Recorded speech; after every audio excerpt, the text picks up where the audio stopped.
Let's try these famous mushroom desserts, the famous hot dog stand, and the famous neon museum. Come with me to the biggest tourist traps in LA to see if they're just gonna rip me off or if the food's actually gonna be good. To start with, I gotta focus today. I've got a long day ahead of me reviewing all these places. So I've got my favorite protein drink, the Remedy Matcha Fuel. It's so good. And then I'm actually gonna be trying Kourtney Kardashian's Let Me Focus for the first time ever. I just got this at Erewhon. These clinically tested strawberry gummies support improved focus, attention, and concentration, while lion's mane mushrooms and MCT oil always make for a smart choice. Period. By the time I get to the restaurants, I'm gonna be locked in. If you have an important project coming up, a test, oh my God, these gummies are heavenly.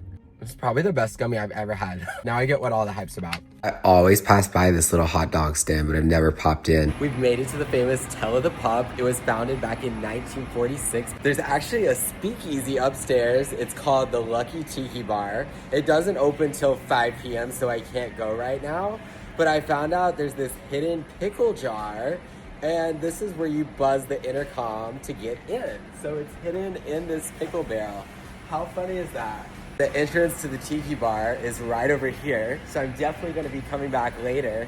It's right up those stairs. Who would have thought behind the famous hot dog stand would be a hidden little Tiki Bar? Can't get over all their little knickknacks. We have dog beer, we have dog tequila, dog vodka, dog whiskey. They just did such a good job with this. It really is just the cutest spot.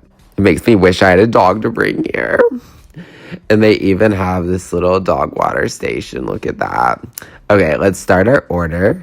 So the vegan corn dog, vegan burger, even a bacon flavored hot dog for your dog. All right, let's see how it is. All right, it was just about 20 bucks for all this food. The packaging is so cute. This was so worth it, honestly. Like, look, we've got the little doggy on top.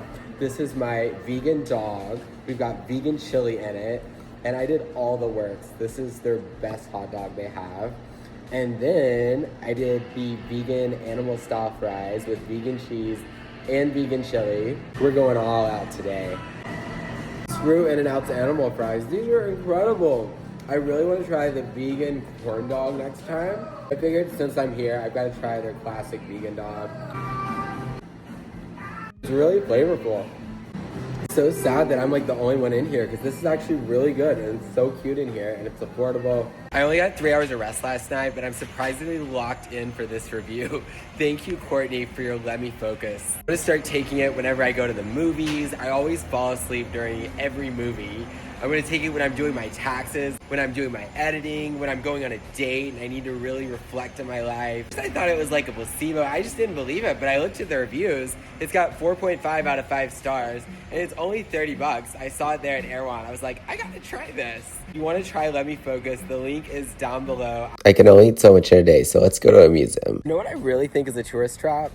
The Griffith Observatory. I never understood why so many tourists go there. You drive all the way up the hill for what? A view? Next up, we are at the Museum of Death. I actually went on a date here so many years ago, so I barely remember it. They have the world's largest collection of serial killer artwork, a severed head, a body bag, a coffin collection, execution devices, and a taxidermy showcase. All I remember about this place is that it reeks in there. Let's see how morbid we can actually get today. The Museum of Death was a bust. I get up there and he's like, no photos, no videos. I was like, yeah, this isn't gonna happen. That's the whole reason why I'm here. He's like, go live it up in the real world. I'm like, okay, dude. Publicity would have been nice for you, but you do you, girl. Wait, do you think if I leave baby in here, someone's gonna steal her while I'm gone? We are in Hollywood after all, but let's buckle her up for safety. Easy now, little one. Secure the bag. It's really overrated and it's just so bad. I'm not even gonna go and show you today. Like, that's how bad it is. I wanna never ever go there again. It's the LA Zoo. And they actually no longer have elephants as of earlier this year, which sucks. What kind of zoo doesn't have elephants, right? So they were removed indefinitely. There were all these activist groups. The exhibit wasn't big enough. Asian elephants are just like going extinct. So it was like a whole thing. And they like removed them in the middle of the night. And there was all this controversy. Everyone was freaking out. How could you take our elephants? And then celebrities were kicking in. I remember Cher had an opinion. It was just too much. But the LA Zoo, it's half empty. It's way cheaper than the San Diego Zoo, but for good reason. I'd rather pay more. They've got their pandas again down there. It's just so much more fun. There's so much more to do. zoo, and they've got their wild safari park next door. So our zoo is just so disappointing. None of the exhibits have any creativity, any imagination, and like I said, half of them are just altogether empty. We need to like tear down the whole zoo and just start fresh. Here at the Museum of Neon Art here in Glendale, it's only $10 each to be able to go in. This is my first time ever coming here. They've got over 500 historical signs.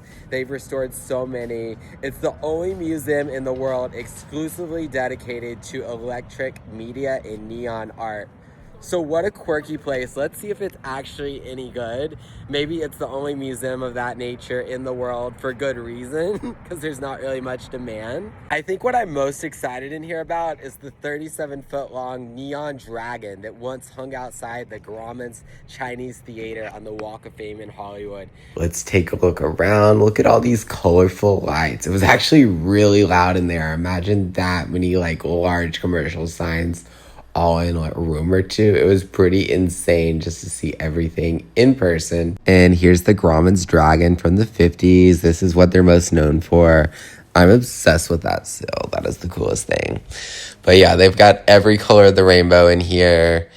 And it's just a cool historical place. And if you've lived in LA for a while, a lot of this will probably look familiar. This room was super crazy. They watch over you very closely when you're in there. And then look at the gift shop. The museum honestly wasn't that good. I really want to go to the Vegas one. She said that they're expanding over there. They're going to have an indoor component.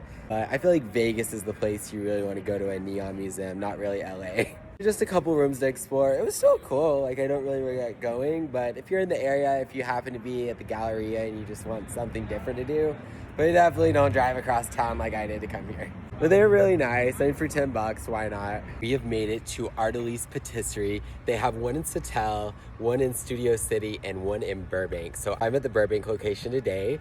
This pastry shop was named the best in all of Cali on Yelp. So that's really saying a lot. It was served at the Grammys, and it's LA's OG spot for realistic fruit desserts. There's so many knockoffs these days. This has been around since 2017. Much of it is either imported from France or it comes from local farmers markets. So let's see if they're as good as they look.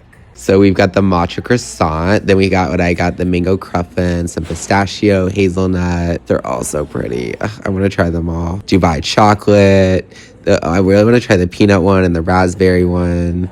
Oh, and the tiramisu shaped as a coffee bean. We've got mango and passion fruit and hazelnut and passion fruit. They kind of switch up the fillings every so often. So these are my two mushrooms. I'm to dig in. Such an LA day for me. He's like, hold on to it very tightly. How many people do you think have like dropped their mushroom as they're walking out? Can you imagine the embarrassment? Both of these all together, this was just like 18 bucks.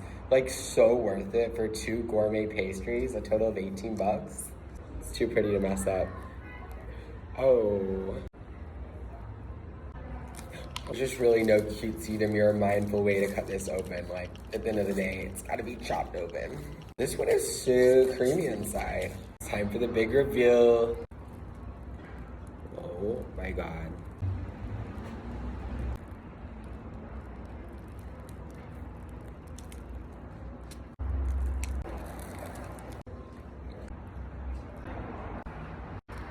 Another mushroom.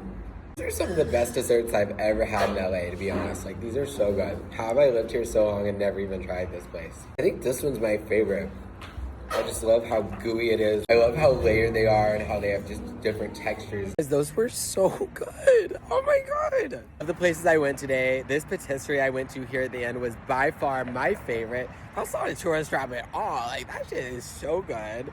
The Neon Museum was my least favorite. Like, I kind of feel bad for them. It's like a small local museum. I wanted to support them. I wanted to be polite when I was standing on their doorsteps at the end trying to say something nice. But honestly, like, I wouldn't really recommend it. I definitely won't be back.